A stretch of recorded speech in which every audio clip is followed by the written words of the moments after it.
Cookies atau yang biasa disebut kue kering adalah salah satu produk pangan yang banyak digemari oleh kalangan masyarakat. Kue kering ini dibuat dari adonan lunak, teksturnya tidak terlalu padat dan sangat renyah. Mommy Ola Cake and Cookies membuat kue kering yang dapat dinikmati oleh semua kalangan masyarakat. Tak hanya remaja saja, kue kering Mommy Ola juga memiliki daya simpan yang lama dan praktis dibawa kemana-mana.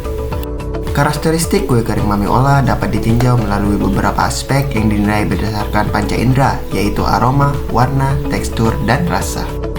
Namun, dalam pengolahan produk, Mommy Ola Cake and Cookies memakai bahan baku pilihan serta menjamin kualitas kebersihannya. Pada dasarnya, bahan pembuatan kue kering ini menggunakan bahan khusus yaitu seperti tepung, telur, gula, baking powder, garam, margarin atau mentega, susu bubuk, dan lain-lain sesuai kebutuhan.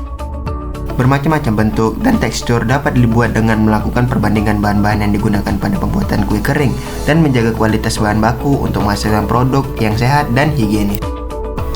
Dalam membuat kue kering juga terdapat beberapa faktor-faktor yang berpengaruh dalam pembuatan kue kering. Yang pertama yaitu pencampuran. Pencampuran merupakan salah satu tahapan yang paling penting dalam pembuatan kue kering. Adonan diaduk agar semua bahan bercampur dengan baik. Yang kedua yaitu pencetakan. Pencetakan yang dimaksud untuk memperoleh produk kue kering dengan bentuk seragam dan meningkatkan daya tarik. Pencetakan biasanya dilakukan pada loyang dengan diberi jarak untuk menghindari agar kue kering tidak saling lengket. Alat yang digunakan untuk mencetak kue kering terbuat dari aluminium yang mudah digunakan dan dibersihkan. Yang ketiga yaitu temperatur. Temperatur berpengaruh dalam proses pemanggangan karena selama pemanggangan akan terjadi perubahan sifat fisik maupun kimia. Yang keempat yaitu waktu. Dalam pembuatan kue kering, waktu sangatlah penting dalam proses pematangan kue kering karena pada dasarnya waktu yang digunakan dalam kue kering adalah 10 hingga 20 menit.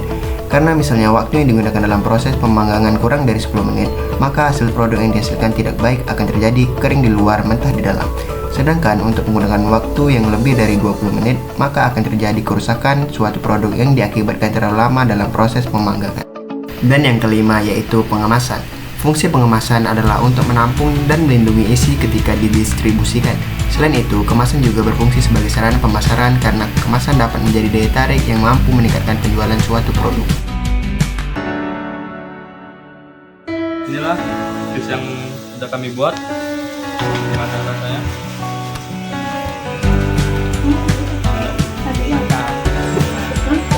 Mau coba nggak, Jom?